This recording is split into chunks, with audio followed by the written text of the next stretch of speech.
अगर आपको लगता है कि हवा की मार सिर्फ दिल्ली तक सीमित है, तो दोबारा सोचिए। अब मध्य प्रदेश का दिल भोपाल भी उसी जहरीले धुएं में सांस ले रहा है। और अकेला नहीं, पीथमपुर, विदिशा और सागर भी इस अदृश्य खतरे की चपेट में है। सवाल यह है, हम कब जागेंगे? दिल्ली के बाद अब भोपाल भी वायु प्रदूषण से अछूता नहीं रहा। राजधानी का AQI लगातार अनहेल्दी से वेरी पुअर श्रेणी की तरफ बढ़ रहा है। कई इलाकों में हवा इतनी खराब हो चुकी है कि डॉक्टरों ने इसे दम घुटने जैसा माहौल बताया है। शहर की सड़कों पर फैलती धूल, निर्माण कार्य, बढ़ते वाहन सब मिलकर हवा को और जहरीला बना रहे हैं। हाल के दिनों में भोपाल का AQI कई बार 300 के पार गया, यानी गंभीर श्रेणी। कई रिपोर्ट बताती हैं कि भोपाल की हवा में 67% प्रदूषण सिर्फ धूल से आता है। मेट्रो निर्माण, सड़कों की टूट-फूट और लगातार चल रही खदबदाहट के कारण धूल शहर का हिस्सा बन चुकी है। और जब हवा थमती है, ये धूल हमारे फेफड़ों में बस जाती है। लक्षण: खांसी, गले में जलन, सांस फूलना और अस्थमा के रोगियों की अचानक बढ़ती संख्या। अस्पतालों में OPD तक भरने लगी है।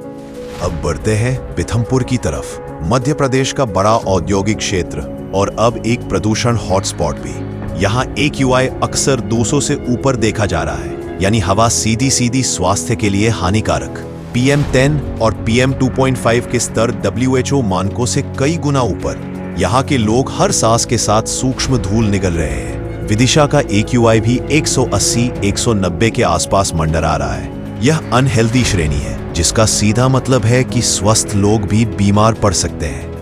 PM2.5 और PM10 का स्तर यहाँ भी खतरनाक ढंग से बढ़ा है। धूल, खेतों में अवशेष जलाना और धीमी हवाएं हवा को जहरीला बनाने में प्रमुख भूमिका निभा रही हैं। सागर का AQI भी 150-170 के बीच, मतलब हवा खराब है और बच्चों बुजुर्गों के लिए खतरनाक। यहाँ PM2.5 का स्तर WHO की सीमा से कई गुना अधिक है। यह प्रदूषण न सिर्फ सांस लेने में दिक्कत पैदा करता है, बल्कि लंबे समय में दिल और फेफड़ों तक असर डाल सकता है। निर्माण कार्यों से उठती धूल, सड़कें और गड्ढे, लगातार बढ़ते वाहन, खेतों में स्टबल बर्निंग, सर्दियों में ठंडी हवा और धुएं का जमीन पर अटक जाना, इन सबके कारण हवा ऊपर उठने की बजाय जमीन के आसपास ही फंसी रहती है और हम उसे सांस के रूप में अंदर खींचते रहते हैं। निर्माण स्थलों पर धूल नियंत्रण, पुराने वाहनों पर सख्ती, पब्लिक ट्रांसपोर्ट का बढ़ावा, खेतों में अवशेष न जलाने की नीति, सड़कों की सफाई और मरम्मत, नागरिकों के लिए AQI अलर्ट सिस्टम, इन कदमों के बिना हवा साफ नहीं होने वाली। हवा दिखती नहीं, पर मारती जरूर है।